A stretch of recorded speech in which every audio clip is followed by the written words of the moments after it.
അതിഥിയുടെ മനസ്സിൽ തകർച്ച നിറഞ്ഞിരുന്നു. ഓരോ ശ്രമവും പരാജയമായപ്പോൾ അവൾക്ക് ആത്മവിശ്വാസം നഷ്ടപ്പെട്ടു. അവൾ തൻ്റെ ഗുരുവിനെ കാണാൻ തീരുമാനിച്ചു. അദ്ദേഹത്തിൻ്റെ വീട് ഒരു കടലിൻ്റെ തീരത്തായിരുന്നു. അവളുടെ എല്ലാ പ്രയാസങ്ങളും കേട്ടപ്പോൾ ഗുരു അവളോട് പറഞ്ഞു, അതിഥി, നീ കുറച്ച് സമയം ആ കടൽക്കരയിൽ പോയി മനസ്സ് ശാന്തമാക്കിയിരിക്കൂ. ചിലപ്പോൾ നിനക്കുള്ള ഉത്തരം ലഭിച്ചാലോ. അതിഥി കടൽക്കരയിൽ ഇരുന്ന് തിരകളുടെ മുന്നോട്ടുള്ള പ്രയത്നങ്ങൾ കണ്ടു.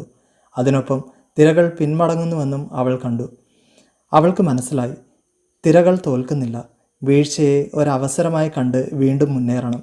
തിരകൾ പോലെ മുന്നോട്ട് പോകണം. തിരികെ എത്തിയപ്പോൾ അവളുടെ ചുണ്ടിൽ ഒരു ചെറു പുഞ്ചിരിയുണ്ടായിരുന്നു. അവൾ ഉത്തരം കണ്ടെത്തിയിരിക്കുന്നു എന്ന് ഗുരുവിന് മനസ്സിലായി.